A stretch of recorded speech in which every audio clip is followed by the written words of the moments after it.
that bypass that you think you're doing, you're benefiting. It's actually one of the causes of the entire downfall of that system. And when one person does, and you have 10, 20, 30, the domino effect, you might look at it as you saving 50,000 a month. But then when 100 people do, and 1,000, and you have hundreds of thousands doing it, what that means is the utility loses 5 billion at the end of the month because of you taking 50,000 out of it, and you think it's okay. And that's why gas companies do not provide gas for Gencos. Gencos do not feel incentivized to ramp up. Discos do not feel obligated to offtake the power. And invest. Yeah, not only invest, even offtake the power that you can offtake. Because to me, if I take a offtake power now and I say I'm offtaking power to Rafin Guza in Kaduna, I know I'm just losing it. Offtake power and I send it to Ulasa in Kebbi, just lost it.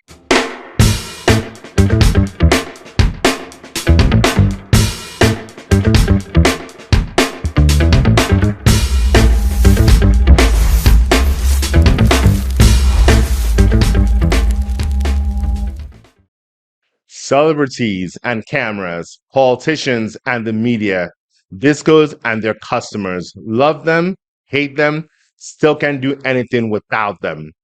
In our second installment of the Disco series, we're going up north with Dr. Umar Hashidu, CEO and MD of Kaduna Electric.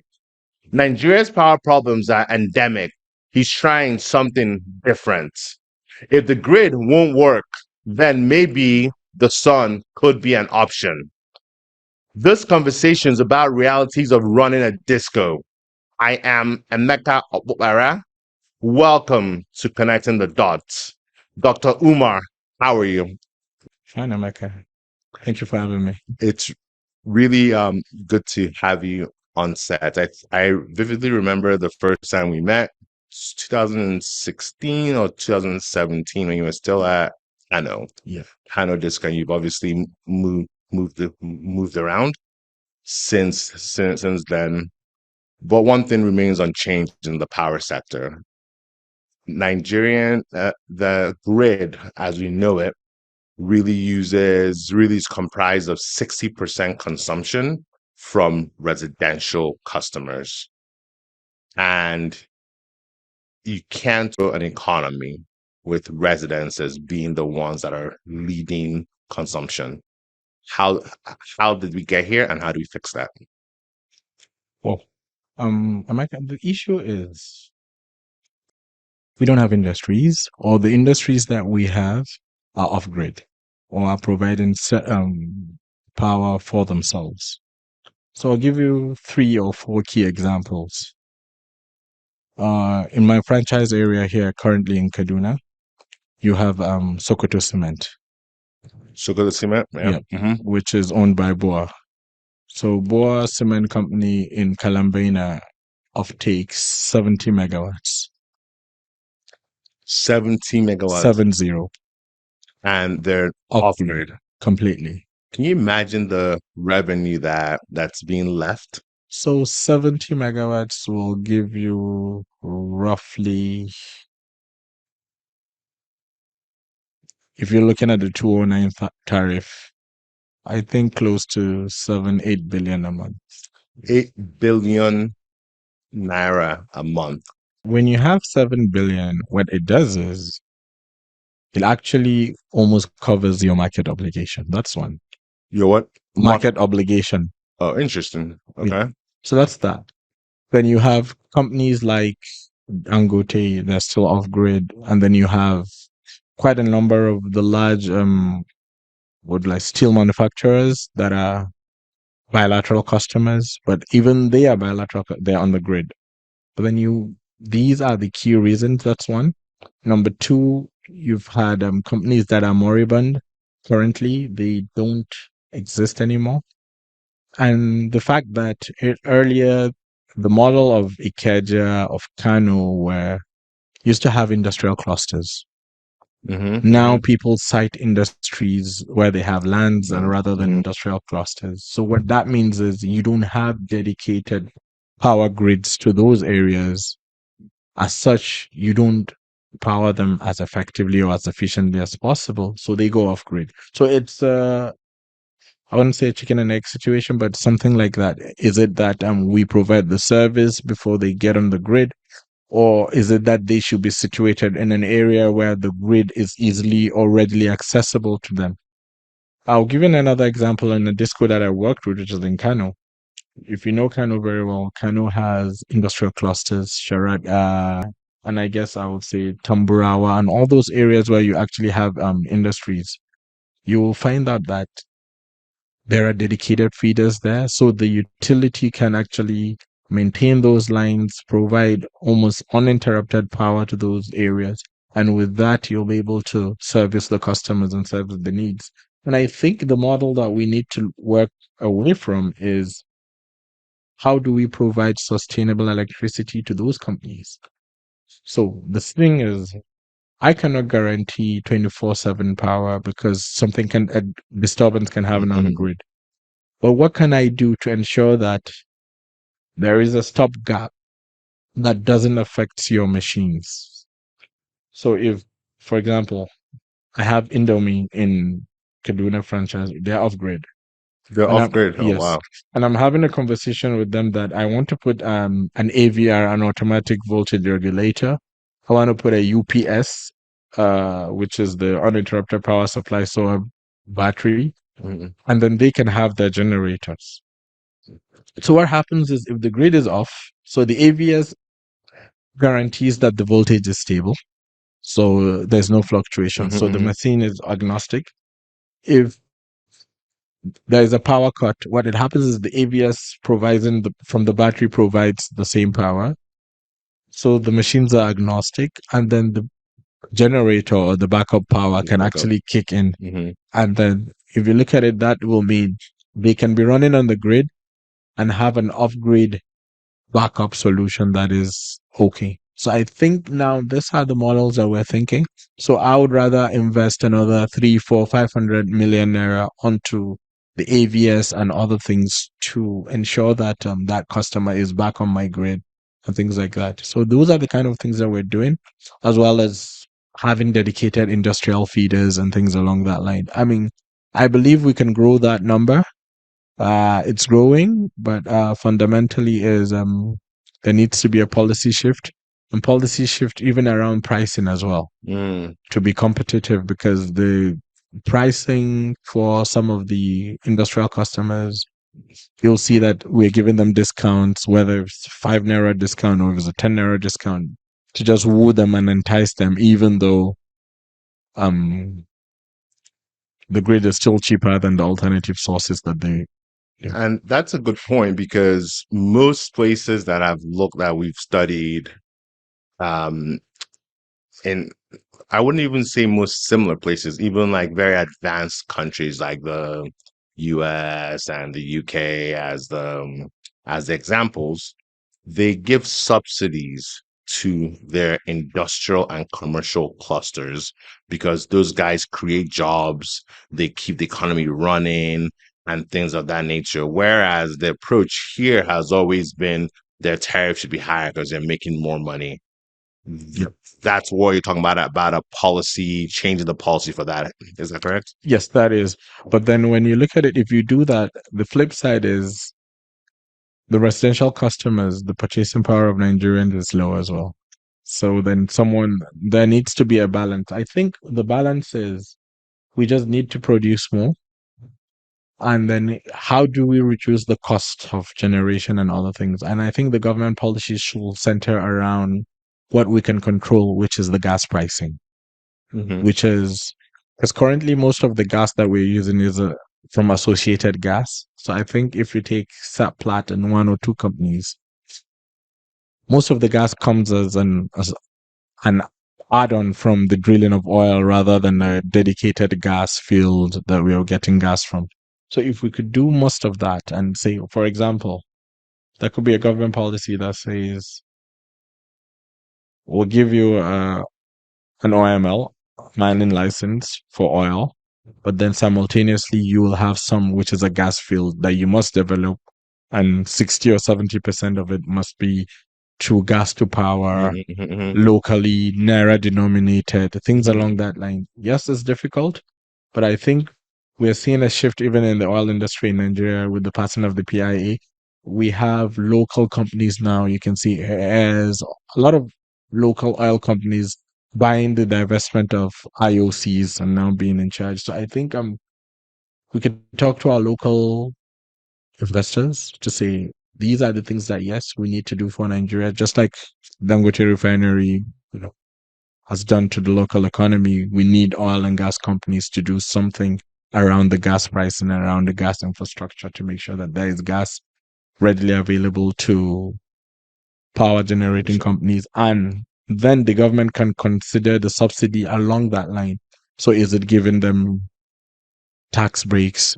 Is it, royalties Mhm, that they mhm, mhm, shouldn't pay, or defer the royalties for another 5 or 10 years? There are ways to do that. And I think that might be a way to reduce the pricing mhm. and make sure that we can pass on those savings to the industrial customers and as well to Nigerians in general. And that could grow the Economy. power. Yeah, so I remember as a kid, my dad worked with the Central Investment Company of Nigeria. It was just 40, 50 years ago. And one of the things he did was he visited a number of European countries to look at technology and to look at different things that he would bring to Nigeria for people to set up businesses. So he worked with a lot of the businessmen back then to set up in industries, tiles, doors, windows, roofing sheets, and all of that. This was in the early to late 80s. Did that, and he moved on to a different career. Then maybe showed up 15 years later, and all those industries are gone. And he started asking questions. He's been away for a while. What happened? And all of them, most of them said the issue was financing because it felt that they were running a power company rather than a tile manufacturing company because of all the money that was going into the business of power. So, as MD of Kaduna DisCol, you've mentioned pathways to bring the larger clients on, like the Bua Cement at 70 megawatts. What about the small guys that are doing a megawatt, 500 kilowatts? How do you attract them to stay? Are there ideas or policies to create these clusters that will then revive that piece of your business? So, I'll give you an example of Kebbi State. Kebbi has a lot of rice mills. Recently, about maybe 10 months ago, a new company came on board, rice mill, very large. And they were on a path where there was a dedicated line to the university. And I said, well, that dedicated line will serve that customer as well. And the university said they invested in the line. It was a federal university. They built the line. And so I said, no, the end user customer, whether you build a line or you put a transformer, what you've just done is just the last mile. You've forgotten that there's a gas company behind it. There's a Genco behind it. There's a Transco behind them. Mm-hmm. There are ancillary services that are being provided by other people before the power gets into an injection substation transformed down to 33 kV that you can now have access to. So you don't own nothing. What you own is literally you've just added a piece of, what would I say, investment onto the network. And as such, other people will benefit from that because it has multiplier effects. And we just did a tee off and put that. That company now gets what, 24 hours or 23, 22 hours supply, except if there is no power. And the university, mind you, can't pay their bills. You know what I'm saying, because Mm-hmm. of all the, MDAs saying they don't have funding and things. And that same company now pays up 40, 50 million on a monthly basis on the season, which is right currently now in the rice season that they've harvested in their in production, goes as high as 80, 90 million naira a month. So what I'm saying is, yes, there are means that we are trying to do all of this. There's another company right now, a mining company in Ngaski. Kaduna DisCol is working with Ibadan DisCol because it transverses the two DisCos such that we can give it eligibility status, and then we share the duos from the Mm. use of the line. So we're quite flexible right now to say what are the means, what is the best way that we will work to ensure that there is revenue to the sector. And we worked with the regulator in that to ensure that they are given that status as an eligible customer. I think they're going to take 13 or is it 14 megawatts? And even the distribution use of system that we will get from that is quite significant because of the lines that are going Yes, to be sir. provided. And I think this model of making sure that you're just bringing grid power and making sure things are working is the way to go. And for areas where we have customers that don't pay as much, we're happy to seed them. For example, Nigerian Defense Academy, NDA, there's a solar power plant that was put in there about 2 megawatts. And I'm one of the happiest people because they consume so much Mm. and they pay little. As such, now the offtake from my grid is lower, it's minimal, and they're using the solar. But mind you, 2 years down the line, I'm sure they'll come back onto the grid because we've seen it before. Sometimes those mini grids, when they don't maintain them properly, after a while, they still go back to the grid. We saw an example of BUK in Kano. Mm-hmm. They're back onto the grid, and the mini grid is not working. But then I know REA have done change tact in their energizing economies, energizing the education Vision. model. Now, if you look at Unimate, you can see it's sustainable. They're looking at the sustainable model where there's a grid tie. I think there's net metering as well. Mm-hmm. So the battery storage is minimal. At night, they rely on the grid. In the evening, daytime, they rely on It's the just on solar. them. Mm-hmm. So you have a blend of it, and the tariff is lower for them. And whatever they save, they can maintain the line. So I think those are the kind of initiatives that people are doing in partnership with REA, partnership with the discos right now. So it's no more a zero sum game. It's more about saying, what can we do to actually achieve this? And there was always this argument that discos were against RE companies, but it's clear that that's not the case. Yeah. What you've just explained is a collaborative environment rather than this is my way. I'm a disco.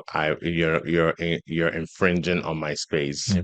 But it's clear that there are places where a disco can say, I'm not getting there for the next 20 years. Enjoy. And then there are places where disco is like, because of a few things that are under my control, or maybe I haven't prioritized, or it's not on my priority list. Let's work an interconnected arrangement where I provide power for X number of hours. So it seems like those models are really moving through the sector. But we'll be remiss if we didn't go back to the work you did at the World Bank Yeah. around all the different integrated models. Is that how you're able to talk through and really position Kaduna as one of the frontier discos that are really trying to take DR to the next level? So, America, the fact that we were part of the people that worked with the World Bank, with, UK and I have with next year in advancing all of this, not only the SBT, but all the things along that integrated model, the disrep and things. I think naturally it comes natural to me to be open, franchising, to doing things, and for us to convince our board, because naturally the view of a board is, this is my territory, back off or hands off. Mm-hmm. But then when you explain to them that we're not serving people optimally, or this is an area, this is the power I'm given, and this is my collections, my losses are astronomical. If someone could concentrate on that, focus on it, on collect it, so be it. And for example, now we have Kaduna Electric Renewable KERE as well. I've made it a point, independent company, so that we can actually, but interconnected but independent, so that we can actually access the grants and all the other things. But at the same time, at the end of the year or end of term, is KE Renewables is working collaboratively with Kaduna Electric and the owners. So it's an overall, you see that they're making gains both in the RE and making sure we're doing this. And I think one thing that people are mistaken about RE is base load for industries must come from proper grid. Mhm.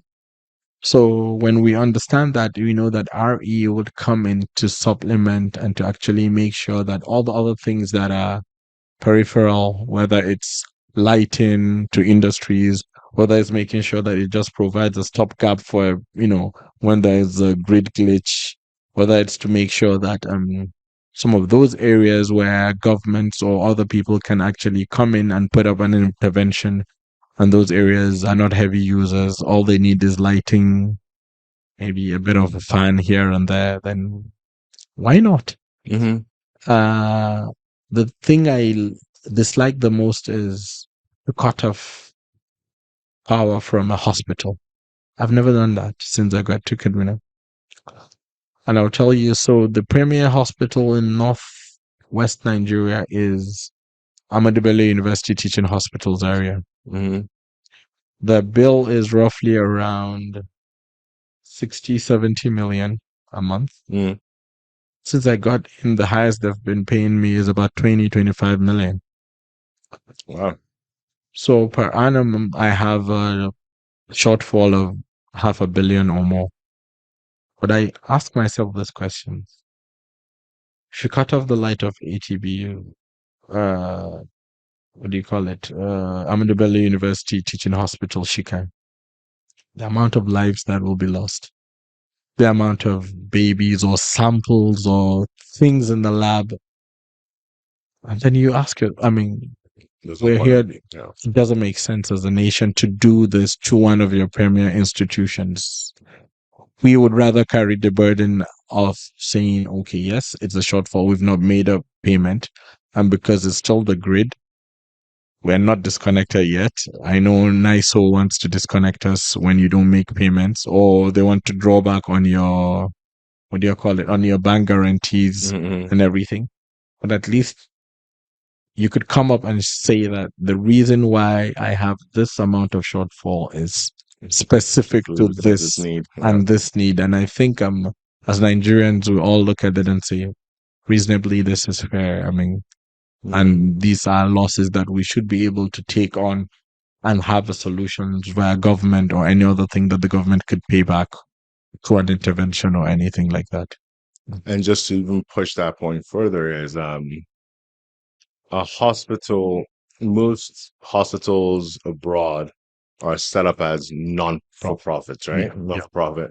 So you would think that there's a space where the setup is now looked at as a way to how do I get that status to be able to get donations, and I'm sure the country's hard, right? So I'm sure people have tried, yeah, but it's really unfortunate that such a critical aspect is holding off your company mm, almost on 15 million missing every month. That's quite a bit mm, because that's the picture we all saw when we first came onto the sector. Power flew this direction at exactly, 100%. What goes back this way is less than 70%. exactly. And you can't, there's no system in the world where that loop, if you don't close it, you will end up with a shortfall, Mm, and someone further down the chain will, his incentive or her incentive to behave will reduce yeah, because they don't see the point. So really interesting, but I think also one thing that we haven't gotten to in Nigeria is being able to say, I must make this power thing work. And it seems that we're still talking about power as almost a quasi social good as opposed to business. And given you've worked with Kaduna, Kano, Yola, right? Yeah. And you probably have seen a lot of these rhetorics as a conversation point. But in Kano, you raise revenue collection, and you also were very instrumental in doubling the collection the firm received. How did you do it? And is that are those some of the strategies you're bringing into Kaduna? So naturally the first thing you do is, people will go identify your MD customers, make sure they pay. Mm-hmm. But what we normally do is say, okay, where is my power flow into, Mm-hmm. and what am I receiving from there? So you start with the point load. What do I mean with the point load? The point load meaning those that are connected directly to the 33 kV. So for example, why do I say that? Because that is energy that you know and you measure. Because there's a meter on the 33 kV bus bar that comes in from TCN on the 132 side. So it tells you like it's given this feeder, let's say 10 megawatts, right? Or let me just use the real right analogy. So it is given that feeder, let's say 10 gigawatt hour over the course of the month. And on the other end of that injection substation, you have about 311 kV feeders radiating out. And those 11 kV feeders have radiated out 7 gigawatt hours. Mm-hmm. So what it means is between those two ends, you have 3 gigawatt hours that is off. So it means those 3 gigawatt hours must have been consumed by the point load customers, which are the customers that are connected directly to your 33, Mm-hmm. which are your industries, for example. So, and you have 10 industries, and if you should technically sum up they should give you 3 gigawatt hour over the course of the month or something close to that. If you don't get that, you know that there's something missing. Yeah. So now it's easier to correct that because then you might have only 10 customers on it. You might have maybe 15, whatever it is, 15, 20. Mm-hmm. It's simple. So you block that loophole, you're down. Next one. And then you move on issues around that. So that's normally what we normally do. You do enumeration, which is knowing the customers. And how do you enumerate? Because it's a question that is on and on in the discourse space. Because NERC gave us a guideline to say this is how you should enumerate, and you should enumerate by tagging the asset Assets as and well as the the people. customer Yeah. as well, which is the right thing to do because then what it does is it helps with planning when you tag your assets. So you know that there are X customers tagged to this distribution transformer. And I know that this is the average consumption over time. It means when I have more customers on that, it means either I have to create a relief transformer or I have to change that capacity from, let's say, a 300 to a 500 kVA transformer, or maybe even a 1 MVA transformer to be able to serve that area. So there is that. So it helps with that. And then you move on to proper metering as well, which is end customer metering, because that regulation of capping estimated billing, NERC came up with it as a safeguard to customers, Mm-hmm. saying this goes you're meant to meet your customers. If you don't meet your customers, we will cap you at a level that is the average consumption of, and we all know the neighborhoods and the status. It's not like it's Abuja where I work, where if a Maitema is a Maitema or an Asokoro is an Asokoro, quite similar income levels. Yeah. In our places, households, you would see the same feeder. You would have affluent houses, peri-urban, slum, all within, Same. Yeah. a square kilometer radius. And if you're capping, how do you cap those customers?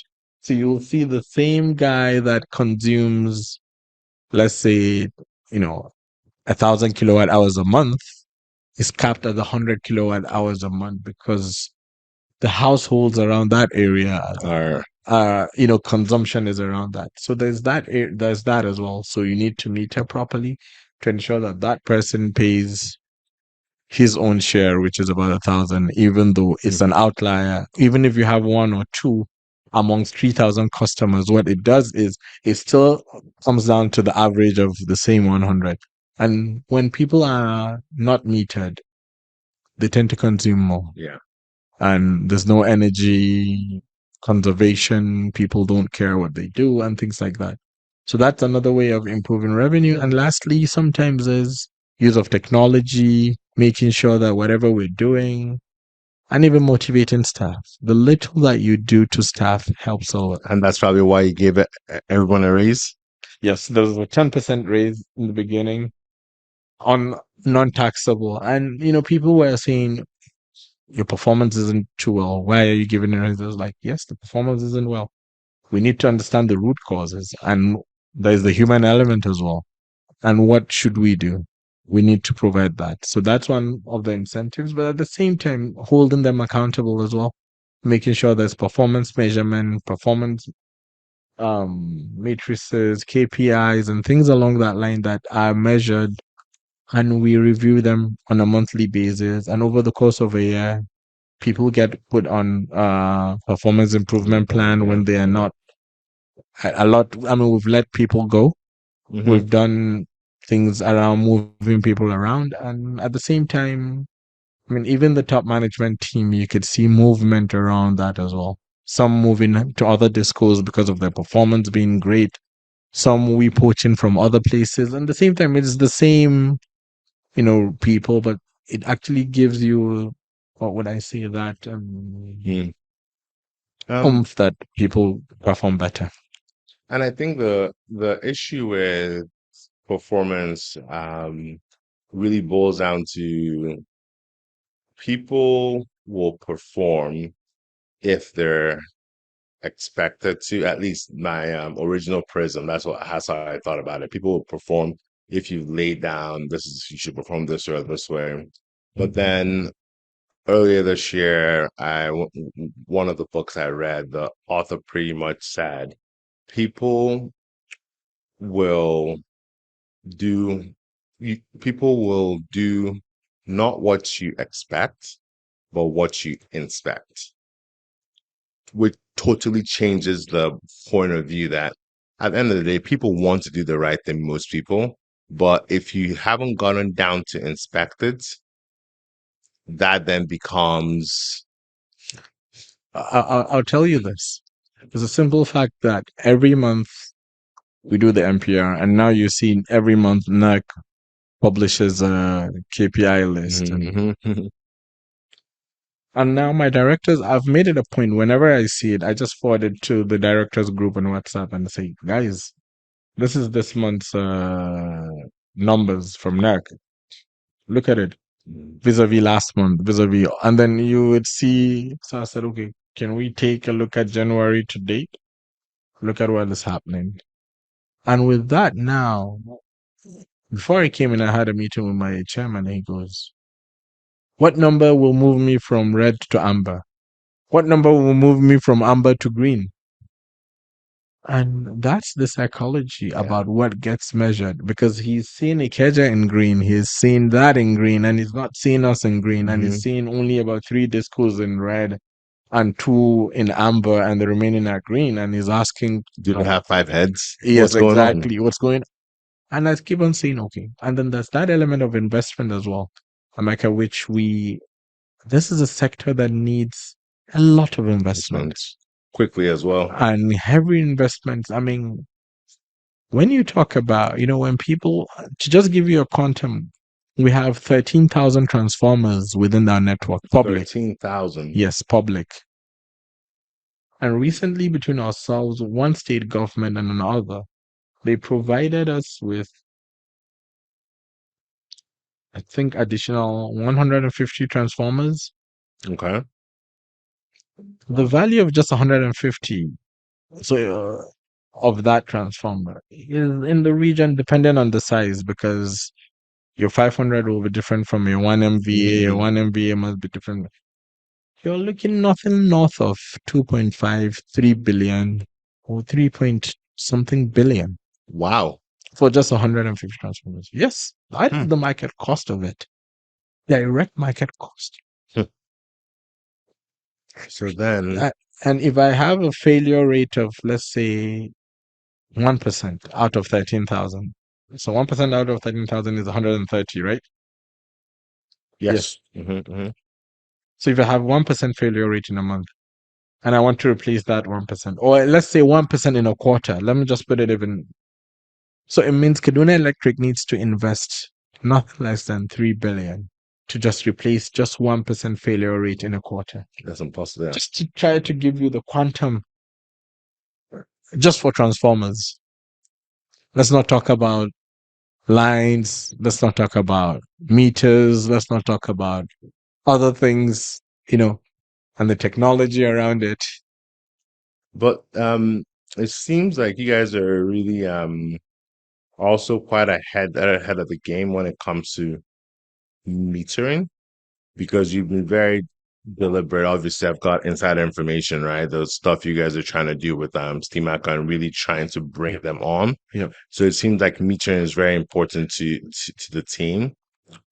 To land that further, the AMI cost and the monthly SaaS cost has always been a point of, oh my goodness, where would we put it in? Yep. How would we pay for it? Given that it's not clear on NERC's OPEX Waterfall. costs Yep. on how you're going to charge that. But then, from what I understand, is Discos have the flexibility to add it in as long as they remove something else to get to the correct number. Yeah. So it seems like smart meters can work, but maybe some discos haven't had the brazenness to say, you know what, we're going to put this in and we're going to remove this because it's better value for money. Yeah. So, I mean, it's all dependent on, like you said, your perspective is dependent on what other cost you want to remove from your OPEX. Mm-hmm. And it's dependent on, what would I say, how you view technology. And I think you would see the younger generation MDs are more Embracing it. Yeah. embracing it Yeah. and more heavy towards that than any other thing. I mean, the first thing I did, sometimes as simple as webmail. Like, no, you can't just be using webmail. You must use at least an exchanger. It should be, 365 or something, so that you are guaranteed your mails, you're guaranteed security, you're Security. Yeah. guaranteed things but people don't see it that way. So, as simple as that. And they're looking at the cost. Okay, licensing for what? We have 2,500 staff. So what grade? So I said, okay, you need to have at least the top 250 people have the full license, looking at it from everything to Power BI and everything. Yes. Then you have your less heavy users who would actually have a certain category to your last level, which is your technical people who really don't even look at their Emails. emails and things, but they should have the basics that they should be able to do. So there are things along that, at least that brings down the cost, that makes things a bit reasonable and things along that line. And those are the ways that we're trying to do. So you still get value for money for the service, and then you segregate it. And you talked about software as a service that people like Stemaco bring. I think the negotiation we did with Stemaco is this. Let's grow the journey. Let's start on this. We start with our band A feeders and we grow gradually. This is something that we could do on a quarterly basis, yes, but then we increase it incrementally and over time. And even we went as being as cheeky as saying, Stemaco, why don't you take a stake in Kaduna Electric to provide with this service? Because if we are confident about the AMI technology and in at blocking the leakages, then over time it means the company will be profitable. then Mm. why wouldn't you take it after? Yeah, yeah, yeah. And then at Uh, that point, the price of yesterday's not today's price as well, right? exactly. No, and that's the thing around smart meters and around the technology. Yes, people will put back and say, well, the West doesn't have smart meters. Well, yes, because they've been able to build a very bulletproof, for the most part, system of trust between their utility and Yeah, customers. When I used to live in the States, I had no idea where my meters were. I The bill comes, oh wow, it's gone up, oh, it's gone down. That's a 15-second conversation. yeah, I log in, I pay the bill, and I move on. yeah, I don't call Georgia Power and say, oh, guys, no, sorry, this number is wrong. No, you just pay because it's trust. But given our trust issues and given the added advantage of power control, it's clear that smart meters will help consumers understand a little bit more yeah, and also see what's out there. So, like you said, it's the younger MDs like Chijoke Abuja is yeah, having those real conversations, saying, "I want to get this going." So, one other thing that I'm hoping NERC will do is allow discos to mandate that discos put in smart meters depending on how much energy someone consumes, right? Because I'm sure you have people who are consuming 100 kilowatts in a year. They don't need smart meters. yeah. Doesn't make sense. So what would that approach be? How you roll out the smart meters? Are you rolling them out based on band A? Okay, Yeah. so So that's our your focus is band A, so you know that. And then subsequently, what we're doing is for the disrupt meters, and so for certain clusters, because the one, one that the minister said discos are not yes, taking. Charlie. So So the, that's not you, right? You're taking your district meters. yeah, no, no, we are taking disrupt meters, 100%. And the issue is this, because it has a head end system, end to end AMI as well with it. So what we're doing is we're saying, okay, so for those areas that are urban areas, band A urban, even if you have if you have other meters that are still maybe smart, we're just going to change them to so that we have uniformity in this current Disrupt AMI smart metering. That's one. And then those meters that are from those areas that we take out, that are functional, that are okay, we take them to other areas that are peri-urban, and then some that you could actually work with. So you have 2 meters. One has a burnt IC, one has Mm-hmm, a burnt display.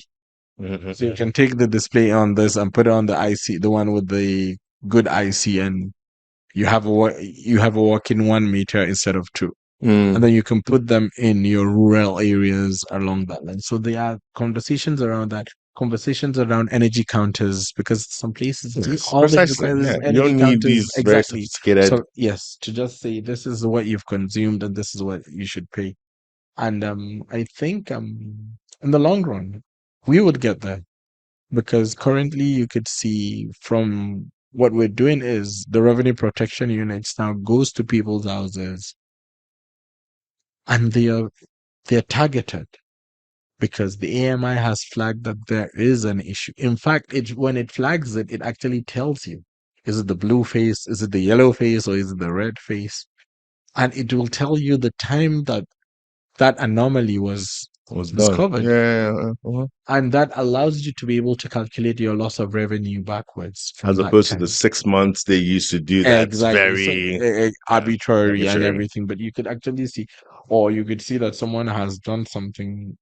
And now, so people know, how did you know? Why? And then you can log on and actually show Show them them. this is it, this is your meter, Hmm. this is it, and this is it. And we should, prior to this, this is what this phase was consuming. Now, this phase is not consuming. So So we there's would, a problem. yes, especially to our MD customers, that's what we're doing. And when people see that this is happening, I mean, I'll tell you this. We started in Kaduna when I went in just under 2 years ago. Our collection was 2.83 billion. Now we're at 7 billion. Yes. That's that's really that wow. almost 7 billion, and Mm. the tariffs have generally stayed the same. Yep. Because we were on band A at Band A, 209. Yeah. yes. So what we're able to do is we're able to move. We had less than 20% of our energy was going to band A. Now 48% is going, 49 is going to band A, even though NERC mandated 45.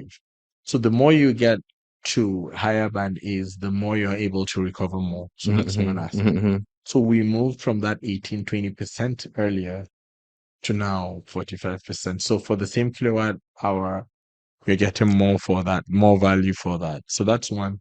And number two, for you to be able to do that, it means you have to strengthen your network. You have to be able to make sure that at least it can withstand giving people 24 hours, if not minimum of 20 hours a day. So that's what we've been doing.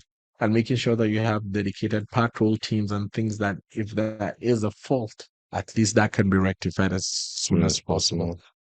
And that means not only having the team, but having spares in the store. So you need to have in their vehicles now, they have pot insulators, they have a lot of things because sometimes you could have a bird strike and it shatters your insulator. As simple as that, and the feeder is off. That causes or more or issues. or a vehicle rams into your pole because our lines are still overheads Mhm. and so you need a crane that should be ready within no time to be able to come back And and the poor, yeah. put on another pole and get the power back up. So things along that line. So it's and that improves your other indices as well, your reliability indices, which is your SID, your KID, your KIFI, your system availability. So what would Hmm. I say? Your customer availability duration index, which is the model that you use to say what is the availability of the average customer over the course of a month. So those are the indices that is being measured across, global utilities so that you'll see, is my SID okay? Is my KID okay? Mm, Is the frequency of the interruption as high as it used to be last month or this month? And that helps us get ready for raining seasons and things along that line as well. interesting. Yeah. There's also this conversation.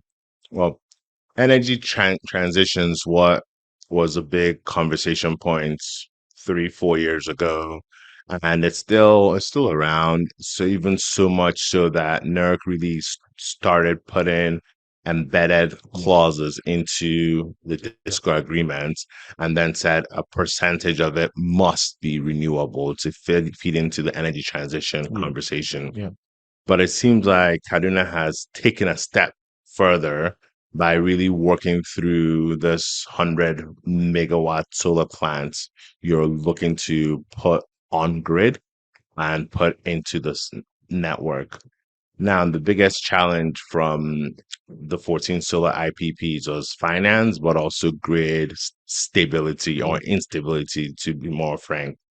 How are you going to solve that issue? So the argument of the new board was saying, okay, we need 100 megawatts, four franchise states, it's just 25 each. Hmm. And I said, well, yes. But to us as the operators, what we said is, yes, we agree, you can sign off for that, Hmm. but it must be incremental. That's one. Number two, whenever we take off embedded generation, it means you are displacing some part of the grid Yeah. energy, Hmm. however way you look at it. So if this is not cheaper than the grid for me, then I wouldn't take it. That's Hmm. one. Hmm. Number two, it must have some element of providing service to a certain area. So there are areas where, for example, how would I put it? Let's say Saminaka or somewhere that before the grid gets there, the power is low, servicing it is difficult. You might as well have something embedded from that area. Back to yeah. Yes. Hmm. And when you have embedded as well from certain areas, what it does, it improves the voltage profile and everything. Because what happens is for us that you have linked to 33 kV feeder, so you can have a 33 kV feeder that is 20-25 kilometers long, 30 kilometers long. And over because of the dissipation of energy, power loss, and even the what would I say, the frequency out there would not be 50 hertz when it gets there. The voltage will not be 230 or 240 as it should be. it has dropped significantly. So when you have an embedded coming up somewhere and it goes up to the grid, it actually boosts and compensates that. Interesting. So Yeah. sometimes the embedded, even to improve the power factor and make sure that their customers are being served properly, optimally, because there are areas where you switch on the lights and it, how will I put it? It's so dim that you think, what light am I having? Mhm. So, I mean, it helps on that. But we're looking at it and we're looking at the financing aspect. The good thing Yeah. is, How do you plan to finance that? so I mean, the company that is working on it is have some funding from one of those renewable energy sources, and I think it's concessionary funding and grants. So Okay. that actually helps, because what we said is if you're looking at it on the market value only, then it will be probably difficult. And thankfully, REA, the World Bank, now AFDB, we have about 3, 4, 5 projects now in Kaduna. 3 have reached financial close, in the process of actually execution. And I know 2 are from AFDB. I know 1 is on the DARES project, and I think we have further 4, 5, I'm sure. So we'll see how that goes through. Then we have the one in, like I mentioned earlier, in N that was Mhm. done through other mints. We have the one in University of Sokoto. So there are small scale embedded generation here and there. And then we're looking forward to people partnering with us and putting it up and then making sure that there is a grid tie so that we can actually benefit mutually. That's what we say. And then it reduces the cost, because when you don't have significant battery storage, it reduces the cost of Yes, the definitely. RE. Exactly. And then, so, so There anyway, there seems to be a lot of work that's required to be a disco MD. You've got to manage your stakeholders, manage your management staff, yeah, then the field staff and customers and your regulators. And the now other aspect is the state yeah, governments as yeah, well. yeah. I know your father was a former governor, so that piece of it should be very easy for you, right?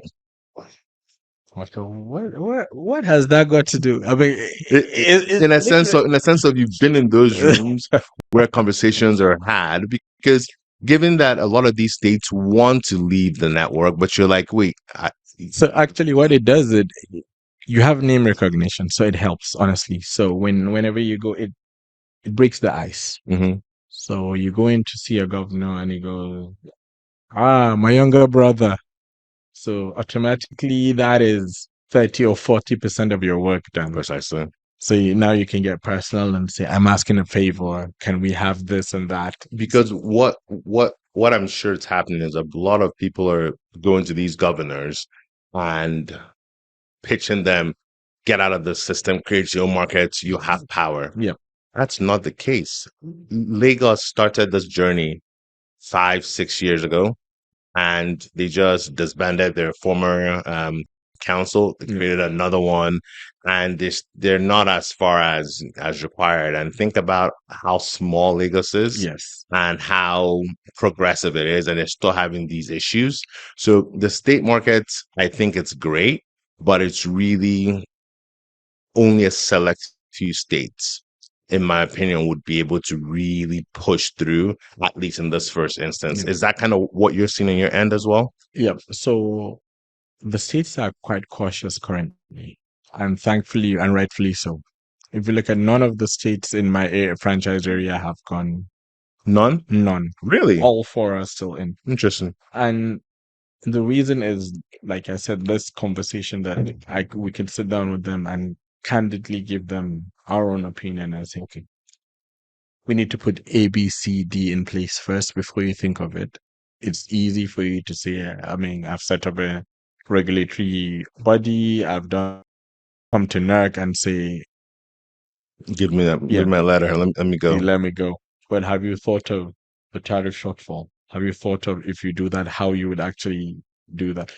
Is there any generation capability within your states? If you do, then you can, how would I say, look at it, that generation, if you are in control of it, and see maybe you can subsidize that element. What sort of generation is it? Is it hydro? Is it the least cost? Or is it It was a gas. or is it gas? or is it diesel? As some states have, generating companies have set up generating plants that are diesel run, which is crazy, and things like that. So there are those models. Then the next question is, do you have the capacity?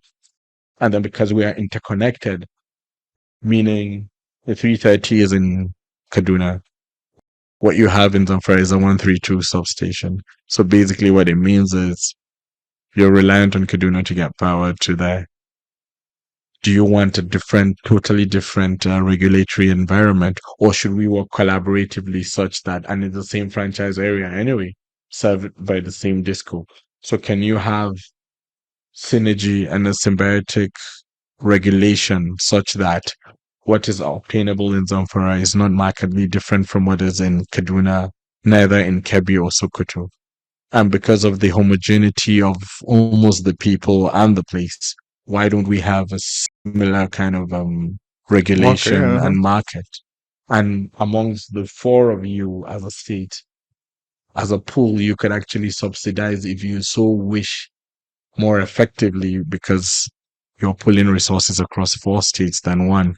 And when you want to do investments, you could do investments that could be channeled across. So, for example, when you're governor of Zamfara, you have Bakalori Dam, you have other dams. When you're governor of Kaduna, you have Gurara, you have other, so, and then you see that 20 megawatts that's going to come from Gurara, that 10 megawatts is coming from Bakalori Dam, that and then you basically don't have much dams or any dam in Kebbi. So how do you make sure that that is cross subsidized to the ones that you have there in Kebbi?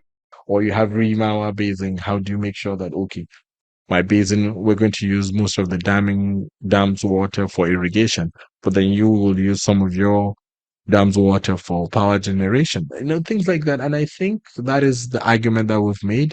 And in the coming months, we're going to have a summit as well between all the four states to be able to come together so that there is harmony in terms of what they will provide or what they will produce. And thankfully, two of the key drivers in each of the states, for example, the person leading Kaduna State Power Company was a former NERC staff, Idris. So he's gone through NERC for the past 10, 15 years. So now he's there.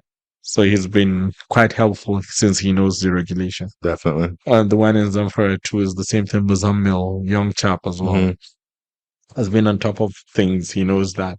So that actually makes things a lot easier, given that the people that are doing this are young people, people who have industry knowledge, industry experience, and it's actually easier for us to carry them along. And even the person who was in Kaduna before now was the same person that was in Lagos as well at some point. So she understood what was happening. Yes. So it was really, really That was Dolapo, right? Dolapo, exactly. So you could see yes. Dolapo was reigning in, what would I say, the state government, such that, oh, don't just rush to Take your time. Take your time. It's not a competition. Make sure you put in the things necessary before you go ahead. So I think that's it for that.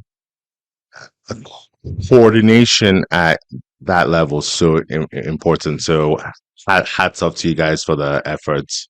But one point as we wrap up, I want to be invited to your state summits, please. We'll do. I'll let you know. What we're trying to do is we're trying to do it as offsite. Why do I say offsite? Because what we realize is when you leave people around their comfort zones, everybody has a work in his office or this or that. So what you normally do is you go, okay, take people out. You're out. Nobody will call you for a meeting or this or that. Concentrate and let's have this. So that's what we're trying to do, and we'll be glad to have you. And we have the support of NERC and other stakeholders as well. And I think BCG partnering with us and a few other consultants as well to be able to have real value for whatever would be delivered to them. And then for them to look at it from the legal point of view, having my maybe legal licensing and enforcement team in NERC to be part of it, to tell them the licensing requirement for embedded. People just assume that whatever you do is, oh, I'm a state, I own it, I can do whatever. But what are the requirements? What are the things that you must do? What are the technical requirements? Because whatever you do, it still forms part of the grid in the long Precisely. run anyway. And we need to realize that a stable single grid is better than what people are saying. Fragment the grid, do this. I mean, The even in economies of America, scale. yeah, even in America now, PGM in Texas are trying to interconnect. I think it's That's one of into the main that's grid because they are the ones that are, I think, out, but all the other ones are really interconnected connected. now. Yes. So exactly, I'm sure Georgia is New York and all the Yes. Yes. stuff. Yes. Exactly. So basically, to me, I think it's good that we have states coming in. I mean, we need all the investments. We need all the help we can get. The sector needs everybody to be, and every Nigerian, I urge us, it's not only for us to blame or say things aren't working. What am I doing on my own part? That bypass that you think you're doing, you're benefiting. It's actually one of the causes of the entire downfall of that Right. system. Mm-hmm. And when one person does, and you have 10, 20, 30, the domino effect, you might look at it as you saving 50,000 a month. But then when 100 people do and 1,000, and you have hundreds of thousands doing it, what that means is the utility loses 5 billion at the end of the month because of you taking 50,000 out of it and you think it's okay. The next person doing it and thinks it's okay. But aggregately, what it does is that 5 billion. And then what you talked about is only that 70% goes back to it. And that's why gas companies do not provide gas for Gencos. Mm-hmm. Gencos do not feel incentivized to ramp up. Gencos do not feel incentivized to recover capacity. Nobody, I mean, discos do not feel obligated to offtake the power And because, invest. yeah, Yeah. not only invest, even offtake the power that you can offtake. Because to me, if I take a offtake power now and I say I'm offtaking power to Rafin Guza in Kaduna, I know I'm just losing it. Offtake power and I send it to Ulasa in Kebi, just lost it. But of take power and I put it in, let's say, a Kalambena area in Sokoto, I've just lost it. Mm. And, and the reason why I'm saying, and I'm putting, so that somebody does not say I'm just saying only in Kaduna. So I'm trying to bring up all the areas in Sokoto, in Kebbi, Understood. and so Understood. that at least Understood. somebody Understood. knows that at least you're looking at the entire system. But Mm. this is the reality. I think, and each one of us should ask, what can I do to support the power sector in Nigeria, honestly, because the first thing you do is pay your bills. The second thing is cause no harm, at least. And when you want to do things, when you want to build a house or anything, at least contact the utility. Because what happens is you'll come in a place and you see 10 different new customers onto your transformer. You don't know. And what happens is maybe that transformer was already loaded 85%.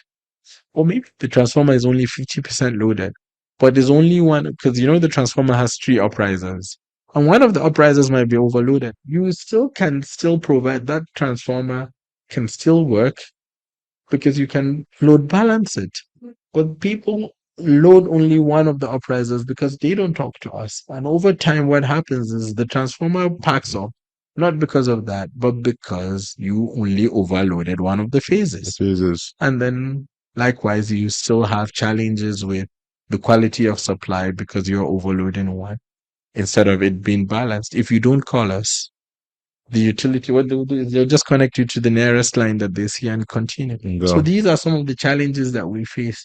And then people will blame us and blame the disco. Like I said, 13,000 public DTs.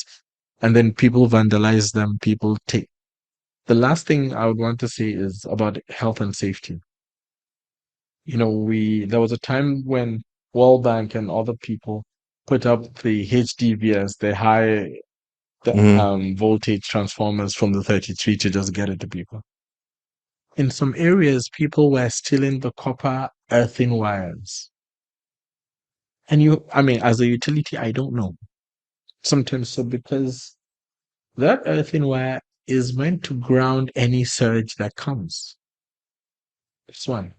And in your household, people should have what do you call it? A circuit breaker, where if there's a surge, it actually trips off. Naturally, before in the old, in the olden days in houses, you have that black box that has one yellow thing that when power trips, you see somebody will come back and just push it up and the power goes back. Normally, when the trip is a surge protector, it protects you. But now people build houses, they don't put that. People go and steal that. And when there was a power surge in an area, actually lives were lost. Why? And at the same time, the community will say it's the fault of the disco. Well, it's And not. when you're looking at it, it's not. I mean, somebody stole the earthings. In your household, you didn't have the right protection as well. And so we are reliant on the breaker of the 11 kV to trip, or you are reliant on the 33 kV breaker to trip, which is at TCN. So sometimes people don't realize that the breakers and the sensitivity that they put. So for TCN, you wouldn't put the breaker to be very sensitive because it's afraid it will keep tripping the 33 kV line if it's very sensitive. It would rather have it affect the local transformer than it exactly. And when it does, sometimes it affects customers. So I think health and safety is another issue that we need Nigerians to take note and pay attention. And please just work with us, help us, and be. It's so important because I think the disco space is where you guys get the brunt of the issues in the sector, but there's so many things that we as collectively Nigerians haven't done well. Because if you go out to Wuse Market now and ask 10 people if they can name their current disco, they'll say, I know NEPA, I don't know what you're talking about. Yeah. So we haven't even educated people on where the sector is. And now these other things just seem like a hassle more than what it should be. But I think it's important to also mention that back in the like a few years ago, we got a grant to really do educating Nigerians on the power sector. Yeah. Fantastic program. Really, Morgata Foundation funded that. Yeah. Really taught people about the power sector, but there needs to be way more than that because there's so many people who know about the sector, but there's millions, tens of millions of Nigerians who have no clue on how the sector is. Thank you, Dr. Umar. Do you have some last words for our audience? Honestly, I think this is great. Connecting the dot. I think it's wonderful. Next year, America and you and your team have been coming up with things every time. I mean, the dialogue was at some point it became too much, so you've moved on, and then you're moving on again. So I think this is really good. We appreciate what you're doing and in educating the sector and bringing in people to be able to talk to us, to understand what's going on. And I can look at the board and I've seen the people that have already come in here, from regulators to other sector players to, everything that is in between. And now having me from, one of the players, I think is a good initiative. To me, I would say do more of it, educate more Nigerians, and we'll be happy to come back anytime. As you said, as a brother, I know what you've done in the sector. As you've outed me, I'll out you on, you are one of the causes of SBT to Nigerians. So if you don't like Band A, blame him. And and a lot of other things. So well done, and thank you. Thank you so much, Doc, and we will see you next time. Thank you for joining. Appreciate it. Cheers. Thank you.